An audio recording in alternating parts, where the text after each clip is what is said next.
Hello, everybody. Welcome to another Beer, Toys and Banter. I'm Nez.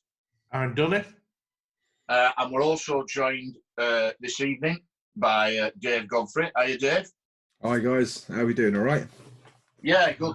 Thanks for coming on, mate. Now, Dave's decided kindly to take up our invitation to join us. Dave likes to drink beer, but doesn't like to drink alcohol. So we thought he'd make a good guess, because he's obviously going to talk about something that we don't normally talk about, which is alcohol-free beer. So, Dave, what beer have you got tonight? So the beer I've got is a Bavaria.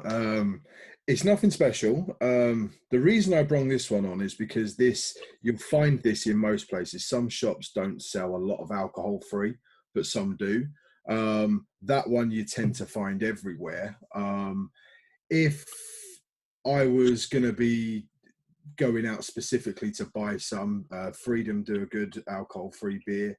You can also get Bitburger. They do alcohol-free. Obviously, you've got your Heinekens and things like that. But personally, my favourite's probably Peroni, alcohol-free. What's they it all like tend getting to be alcohol-free beer when you go out, Dave?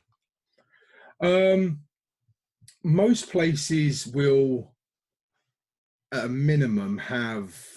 Certainly in the UK, I did find it difficult in Chicago, but most places have at least like a Beck's Blue or something like that. Now, Beck's Blue is probably my least favourite in tasting, but it is, as far as I'm aware, it's the best for calories. So if you are thinking alcohol-free and you are thinking your calories, Beck's Blue is the way to go. But like I say, Jimmy and Dunny look like we worry about our calories. You're the guys that order like one of each packet of nuts behind the bar as well. Do you know what I mean? So you'll probably feel right. So come on, get it open, mate. Get it open. So here we go.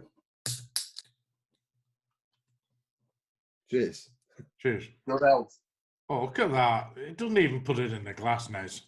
Oh, straight from the can. That. Oh, cool. I like it. It's got quite of like a flowery, fruity sort of taste to it as well, and it's really cheap as well. I think they're like a pack of like eight they're normal like sort of like small Coca-Cola cans, but you can pick up like 8 of those for probably about £4, something like that. So they're not expensive. That's cheap. Yeah. But no, it's a good tasting beer. I think there are so many different ones now, and you can get alcohol-free ciders like Copperberg do one. To be honest, I don't really understand. Cider for me your typical cider taste like apples. Your fruity ciders, well, if you're having a fruity non-alcohol cider, you might as well have had a Robinson's juice. Do you know what I mean?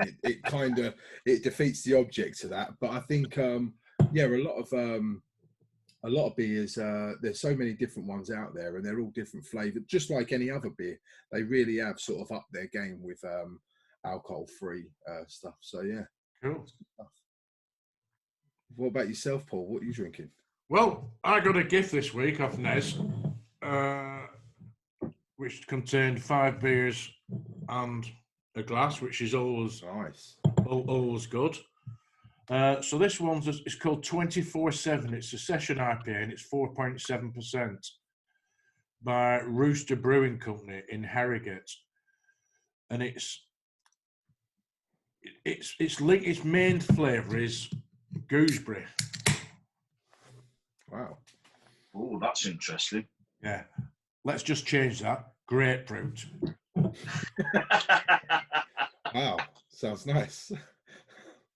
So kind of twisted or Elvis juice. It's going to taste like one of them, isn't it? Basically, mate, yeah. So it's made by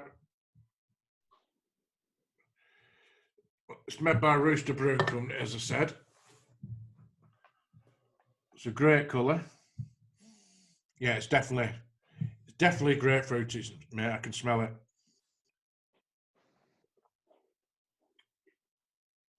Oh man, that's tremendous. That's very much like neck oily. taste.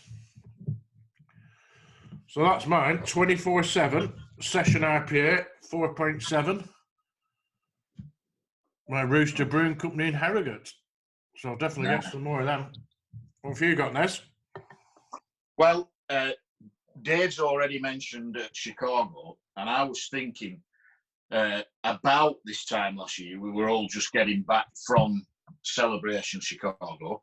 And I don't know about you, but one of the beers that I was drinking out there was Goose Island. Yeah. Brewed in Chicago, Illinois. And it's a nice hoppy IPA. So I thought I'd get a bottle of that. So let's open that.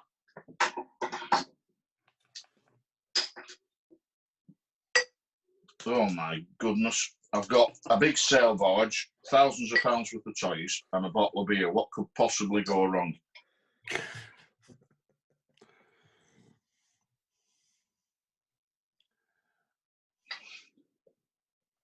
There you go. Goose Island, very pale colour, beautiful taste, and I can tell you already because I've drunk this beer before. It's an amazing Goose Island glass as well.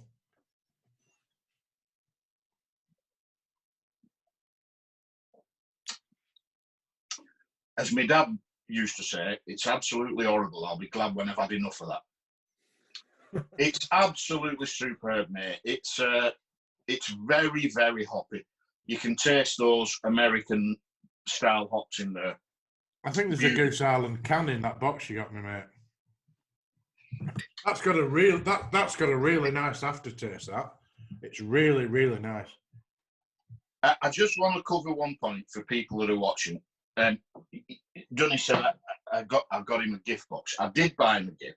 The reason I bought him a gift, because he's too modest to say, is that myself, my wife, and my mum, who lives with us in the granny flat upstairs, are self-isolating to shield my 86-year-old mum. And so Dunny has been doing all our shopping and our errands, along with members of the family, but mostly Dunny because he lives closest to us.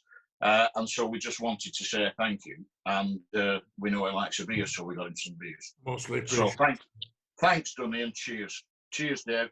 Cool. Yeah, cheers, guys. So, Dave, it's Beer, Toys and Banter. We've seen your beer. Yes.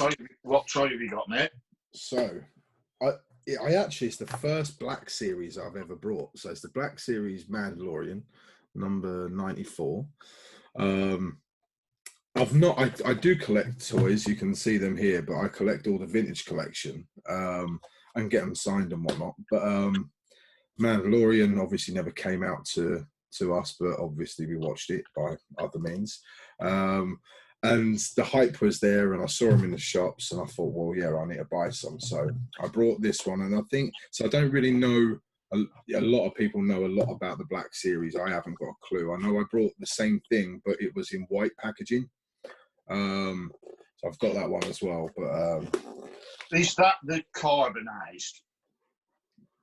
No, it's not. It's exactly the same figure as this. It just says first. It's white, but with like a sticker in the corner that says first issue or first edition or something.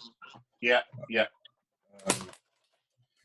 Yeah, let's open it up. Let's get it out. That's what toys are for, right? Absolutely. So it's pretty cool. So we've obviously got a couple of accessories. So we've got this little gun here. Nice. We've also got that bad boy as well. It's pretty cool. And we'll also take some photos of this when it's done as well. Can you?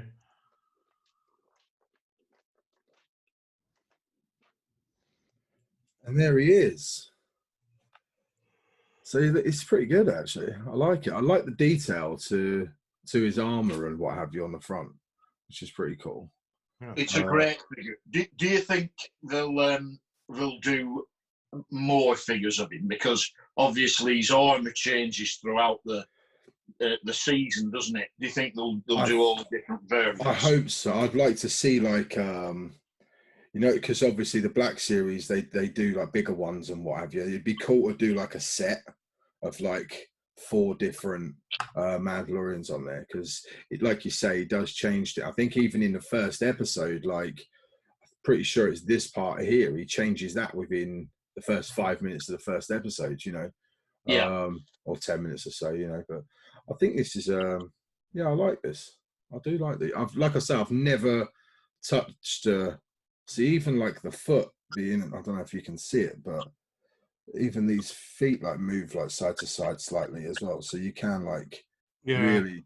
They are great. The problem is once you've bought one, you end up buying loads. Yeah, I'm kind of And if you're kind of like feeling me, that way if you're already. like me, you've no idea what you've bought, because I've just got multiples of everything. The gun, yeah, the guns go in. I suppose it's not being used to actual figure, apart from them being in cases and whatnot.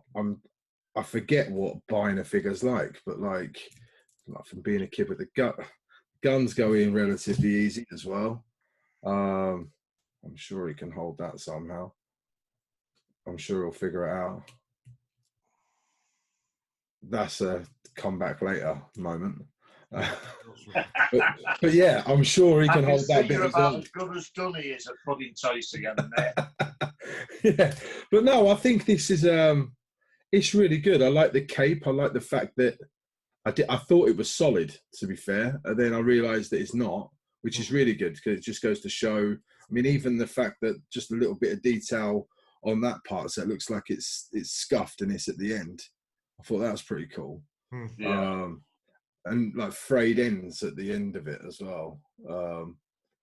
Yeah, I think he's Good he's figure, gonna mate. Good figure. he's gonna stay by my computer there now and yeah, chill out. Nice. So Paul, have you got a figure? Yeah, I'm trying to fill a few bits while obviously the shops aren't open. So I've purchased Rogue One Cassian Andor. I don't know why I never had this before. I was cleaning my shelves and I didn't realise I didn't have it. So got this one. I don't usually collect these carded ones like that, but because obviously this is one you can't buy normally. So again, the usual ridiculous packaging. I have a sneaking suspicion that that's a reissue or a repack of the 3.75 Black Series Cassian Endor. Yeah. Now, Steve Sonsweet says they've never actually ever just repacked. There's always something different, whether it's just the colour of the belt buckle or something. Really? But I'd be very interested to compare one of those with the Black Series. Yeah, so it comes with, you can't see him, but I'll see. It comes with 3 guns. Obviously, one to go in his side. In his side. One for him to hold. This is the thing about having big fat fingers. Is you can't put your guns in anywhere. But that's the one I've chose, which is Cassian Andor, 3 3/4 figure. Nice. Actually looks like him as well. Yeah, no, the face sculpt's really good. So, and I mean, it's decent articulation. To be honest, I'm not too bothered about articulation, because when you put them in a cabinet on stands, you don't really need much articulation. That's the way I see it. Absolutely. So it's not something I get over going about. So no, I get the diorama builders who want to have the figures, in action poses and fighting and whatever. I get that. Absolutely. But most people, as you say, just stick them on a stand. It's not for me. I put mine, open them up, the toys that should be opened, put them on a stand, put them in my cabinet, a bit like yourself. So I don't need fantastic articulation. So what have you got for us, Nez? I've gone for filling a hole in my collection, like yourself. when the solo Black Series came out, for whatever reason, I just couldn't get hold of this Imperial Patrol Trooper.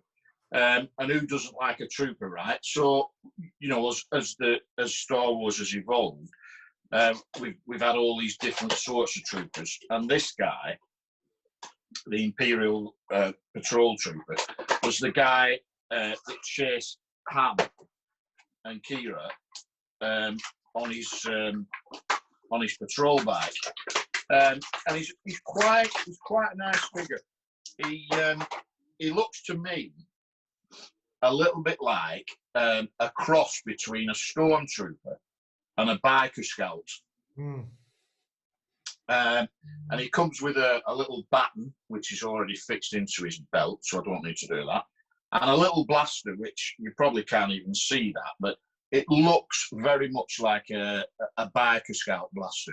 But instead of going into the boot like a biker scout's holster would be on his boot, it's actually on his side there. So you can put that into his holster there.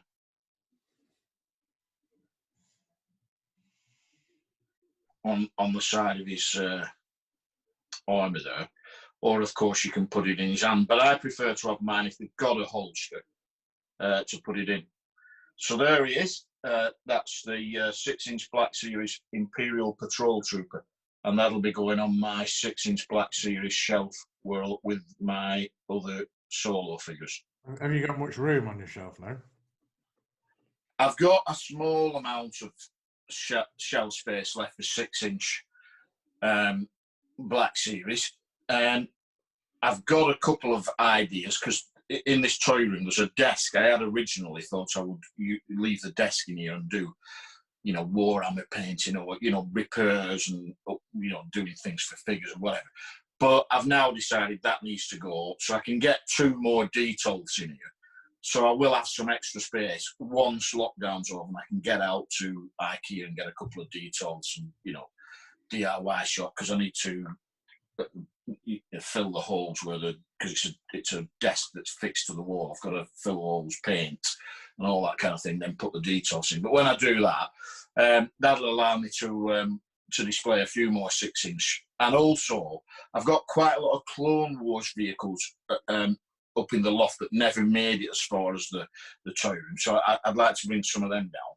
Yeah, I think we'll cover that on another episode. We need to do an episode on your room and just go through. Yeah, I think it'd be good.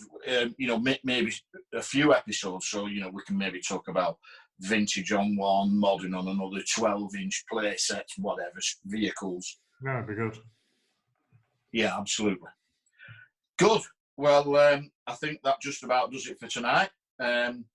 Thanks very much to Dave for joining us. Thanks for sharing your beer choice and opening one of your new purchases, Dave. Cheers, Dave. Cheers for having me, guys. I really appreciate it. No, it's been a pleasure to have you on. I enjoyed it, mate. So until next time, everybody, stay safe and keep buying toys if you can. Support the online businesses that are still operating, and enjoy your beer. Cheers, everybody. Cheers, everyone. Cheers. Thanks for watching another episode of Beer, Toys and Banter, everyone. If you like what we're doing, please leave us some comments below. Please share this video with your friends, and remember to subscribe. We'll see you next time. Take care, everyone.